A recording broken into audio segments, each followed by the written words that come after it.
But yeah, I love to have a look on everything.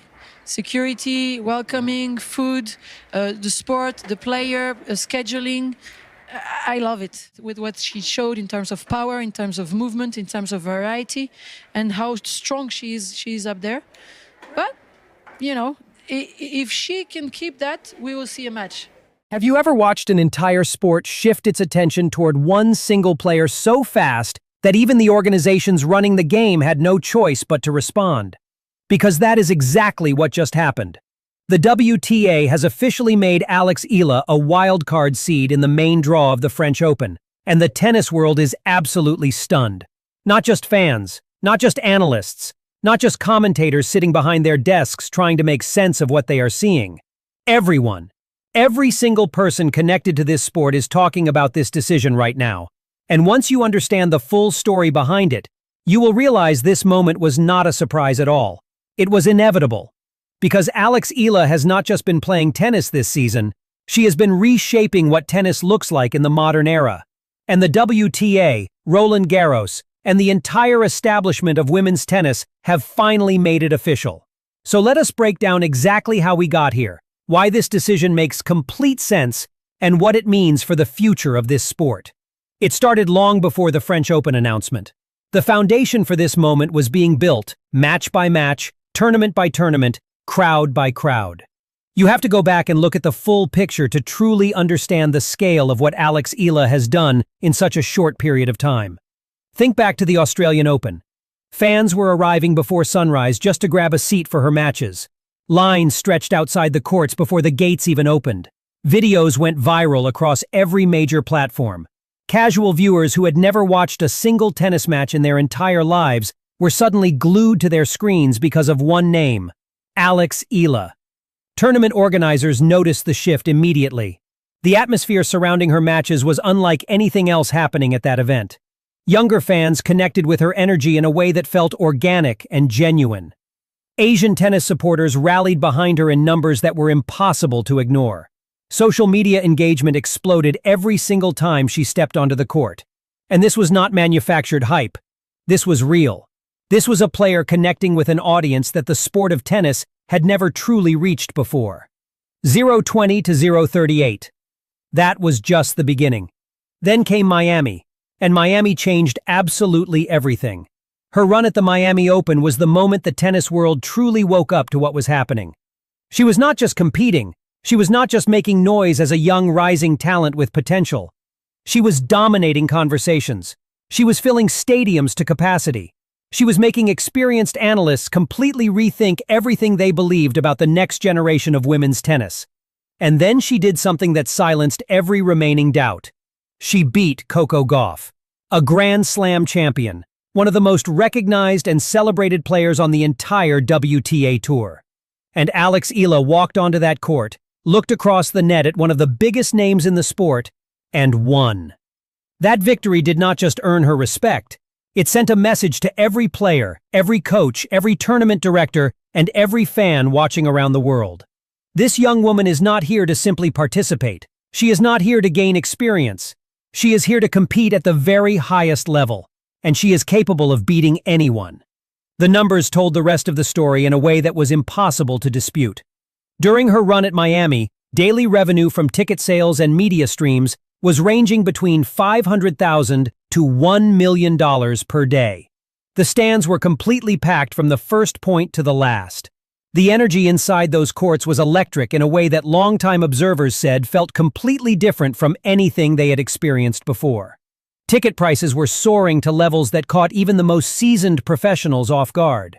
He will be, yes. And Eala, it's been quite a thrill ride for her this last year as well. I feel like last year at this event, it was a little bit of a coming out party where she had some great results coming from a wild card position as well. So I think the international interest in both of them is so high, and Miami being such a sort of a cultural melting pot with so many of the international so much of the international flavor here. I think we're going to need them to be on center court because they have so many fans. And then, when she was eliminated in the round of 16, the impact was immediate and devastating. Revenue dropped to around $100,000 per day almost overnight. The crowds thinned. The energy disappeared. The buzz that had defined the first week of the entire tournament simply vanished. That is not a dip. That is not a minor correction in numbers. That is what happens when one player is carrying an entire tournament on her shoulders and then walks out the door. The tournament felt her absence the moment she was gone. Roland Garros was watching all of it very carefully. French Open director Amélie Mauresmo went on live television and did something that almost never happens in professional tennis at this level. She personally and publicly welcomed Alex Eala into the French Open. Not with a brief official statement. Not with a small, polite mention during a press conference. She went on live television and acknowledged Eala fully, confirmed that she had personally made sure Eala felt comfortable and valued before the tournament even began, and openly stated that she is completely aware of the enormous number of people who will travel to Roland Garros specifically to watch her compete. Mauresmo and her team have also designed the scheduling deliberately and thoughtfully around Eala's matches. Because they know fans are flying in from the Philippines. They know supporters are traveling from across Asia, from every corner of the globe, booking flights and hotels and planning entire trips around the opportunity to watch this young woman play on clay in Paris. And Roland Garros wants every single one of those fans to feel that the journey was worth it. That is not routine tournament management. That is a Grand Slam organization saying clearly and publicly that Alex Eala matters, that her fans matter, and that they are ready to deliver. But yeah, I love to have a look on everything. Security, welcoming, food, the sport, the player, scheduling. I love it with what she showed in terms of power, in terms of movement, in terms of variety, and how strong she is up there. But, you know, if she can keep that, we will see a match. And now the WTA has gone one step further by granting her a wildcard seed in the main draw. This decision goes beyond scheduling and logistics. It is a declaration. It is the governing body of women's tennis standing up and formally recognizing that Alex Eala belongs among the elite competitors at one of the 4 most prestigious tournaments in the entire world. And the support surrounding her extends far beyond tournament organizers and governing bodies. Novak Djokovic, one of the greatest tennis players in the history of the sport, has reportedly been deeply impressed by Eala's mentality, her discipline, and her relentless commitment to improving. When someone with Djokovic's reputation and experience speaks positively about a young player, every major tournament in the world pays attention. Because he has seen greatness up close his entire career. He knows what it looks like, and he sees it in her. Even Maria Sharapova, who transformed herself from a tennis champion into a global cultural phenomenon and understands better than almost anyone what that journey demands, has reportedly spoken about seeing something extraordinarily special in Alex Eala. Not simply a talented player with a bright future, a cultural icon in the making, someone who will transcend the sport itself and become a symbol of an entire generation. Very few athletes ever reach that level. Very few players become bigger than the game they play. But Alex Eala is quietly and steadily moving in exactly that direction. Not just for Filipino tennis, not just for Asian representation in global sport, but for every young person anywhere in the world who watches her compete and sees that anything is possible. Established players are feeling the shift too. The spotlight is moving, the energy is moving, the attention of fans, sponsors, and tournament organizers is gravitating toward her with a force that is becoming impossible to resist.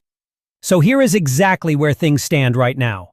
Alex Eala is walking into Roland Garros 2026 as a wildcard seed. She is not entering through qualifying rounds, fighting just to reach the main event.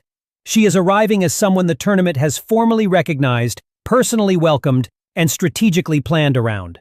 She carries with her the support of legends, the expectations of millions, and the weight of a nation's dreams. The clay courts of Paris are waiting for her. The world is watching. And if everything that happened at Miami and Indian Wells taught us anything at all, it is this. When Alex Eala steps onto a court, something historic always feels possible. Can she deliver the defining moment that Roland Garros and the entire tennis world is hoping for? Can she go deeper than anyone expects and shock the sport on the grandest clay stage on the planet? Drop your thoughts in the comments below. Like and subscribe. And ask yourself the question that everyone in tennis is asking right now. Is 2026 the year Alex Eala writes her name into French Open history forever?